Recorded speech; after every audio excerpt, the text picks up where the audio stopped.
Sempat bersikukuh kalau dirinya tak bersalah, juga membantah semua tuduhan yang dialamatkan kepada dirinya, Ustadz Solmed akhirnya meminta maaf secara terbuka pada semua pihak dan berharap kisruh permasalahannya dengan sebuah I.O. yang berada di Hong Kong akan segera selesai dalam waktu dekat. Pro dan kontra yang selama ini terjadi atas konflik tersebut rupanya tak cuma dari buruh migran Indonesia di Hong Kong semata, tapi juga dari berbagai ormas dan lapisan masyarakat yang berada di tanah air, sehingga membuat Ustadz Solmed akhirnya dengan jiwa besarnya memaafkan sekaligus menyadari kesalahannya. Saya melihat persoalan ini sudah tidak sehat lagi, sudah tidak menunjukkan kedewasaan kita sebagai manusia yang berbangsa, bernegara, apalagi beragama. Dari hati saya yang paling dalam, dari nurani saya yang paling terdalam, segala apa yang menyangkut persoalan yang bisa merugikan saya sudah maafkan. Begitu pula dari hati saya yang paling tulus, hari ini saya mengucapkan, meminta maaf atas segala persoalan yang terjadi, yang mungkin saya ketahui ataupun tidak saya ketahui. Buat semua teman-teman yang ada di Hong Kong, hari ini kita bangun dakwah yang lebih baik lagi. Amin. Di Republik Indonesia. Amin. Dan di Republik Hong Kong. Bravo, selamat buat teman-teman Hong Kong yang selalu berjuang, mudah-mudahan untuk Allah dan Rasulnya. Amin. Terima kasih. Dalam istilah bahasa Quran namanya islah. Islah sudah islah. Islah ya. Islah. Islah itu ajaran Rasul. Ya. Ustadz jadi kapok ke depannya nggak kapok. Lebih hati-hati. Ya, tadi saya sudah bilang kita tata terus dakwah ke depan yang lebih baik di Republik ini dan di negeri orang. Permohonan maaf Ustadz Solmed atas kasusnya sejauh ini memang sangat melegakan. Perannya sebagai seorang da'i yang punya banyak jamaah di tanah air dan luar negeri, mau tak mau akan berpengaruh pada proses dakwah yang selama ini ia lakukan. Maka, menengok ke belakang permasalahan ini, Achang Suryana, sahabat Ustadz yang ikut serta dalam dakwah di Hong Kong pada bulan Mei 2013 lalu, mencoba memberikan klarifikasinya, bukan untuk kembali membuka luka lama, tapi sekedar menggambarkan kisah perjalanannya dengan sang Ustadz yang berujung pada sebuah perseteruan. Ustadz diundang oleh panitia di Hong Kong untuk dakwah. Sampai di Hong Kong itu kita dijemput oleh panitia. Nah, di sana itu tidak disiapkan transportasi. Nah, kita naik bis tingkat umum gitu. Di sana juga hotel disiapkan satu memang untuk Ustadz gitu. Nah, karena yang berangkat itu 6 orang gitu. Nah, istilahnya kita sewa hotel lagi, tapi berdekatan gitu. Terus makan kita bayar sendiri gitu, panitia tidak siapkan gitu. Terus transportasi untuk Ustadz dakwah juga tidak ada. Jadi saya sewa mobil di sana, jadi saya yang bayar, makan saya yang bayar, hotel saya bayar gitu kan. Kalau mengenai tiket pesawat, Ustadz memang awalnya 2, nah, akhirnya Ustadz nego jadi 4, nah, yang berangkat 6. Nah, saya dengan teman saya berangkat bayar sendiri.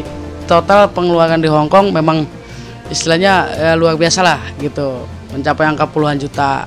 Kalau disebut banyak pengeluaran ya banyak gitu, karena dari mobil aja udah jelas $4.000 untuk 2 mobil. Hotel, satu hotelnya $1.000 gitu kan. Terus makan ya cukup lumayan gitu kan. Nah, jadwal Ustadz Solmed tidak terpengaruh oleh berita di media, Ustadz komersil segala macam. Karena memang dari Indonesia sendiri tidak ada yang mengadukan bahwa Ustadz minta bayaran mahal. Kan itu baru panitia-panitia Hong Kong yang menyatakan itu selama ini. Jadi jadwal Ustadz itu tidak berkurang, malah tambah ramai. Satu Ustadz bicara sama saya satu tempat, satu hari itu bisa 4 tempat.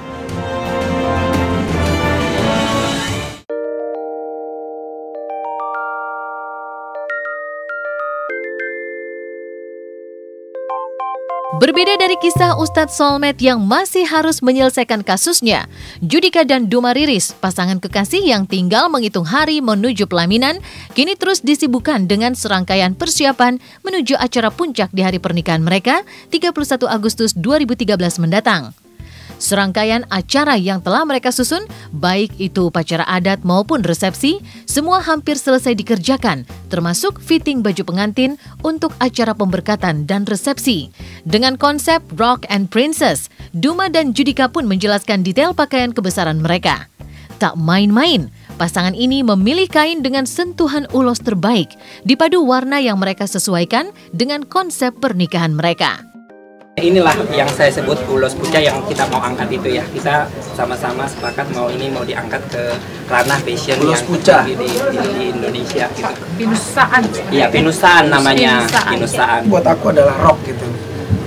Karena rock itu sebenarnya kan bukan hanya sekedar metal atau apa, tapi gimana kita secara berbusana juga nyaman, dan buat aku rock itu adalah sesuatu yang nyaman dan menggambarkan tentang nggak terlalu terikat dengan keformalan. Ini baju untuk nanti resepsi, ini baju resepsi pada tanggal 7 September di Taman Bunga.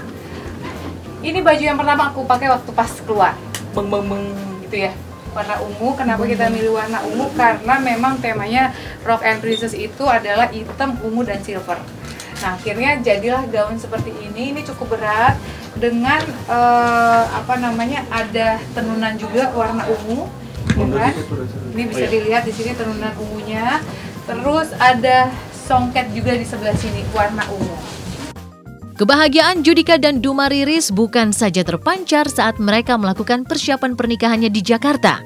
Beberapa hari lalu, tepatnya di kampung halaman Duma di Balige, Sumatera Utara, dalam rengkuhan haru dan bahagia, pasangan ini telah menggelar upacara adat Martupol, sebuah acara dalam adat Batak sebagai pertanda kedua calon pengantin mengikat janji pernikahannya.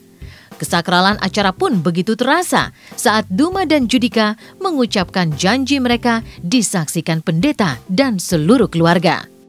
Buku acaranya, buku acara Martupol, Perjanjian pranikah. perjanjian pranikah. Jadi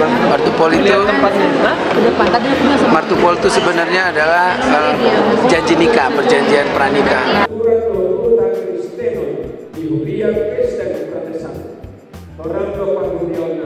Kami berjanji saling mengasihi sebagaimana layaknya perkawinan orang Kristen. Kami berjanji tidak akan bercerai kecuali dipisahkan oleh kematian.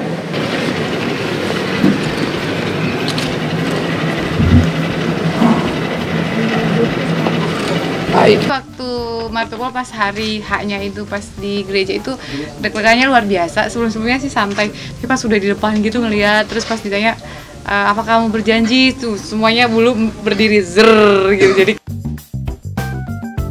Selanjutnya, seperti apa acara akikahan putri pertama Boy Hamzah yang digelar kemarin? Saksikan di segmen Was-Was berikutnya.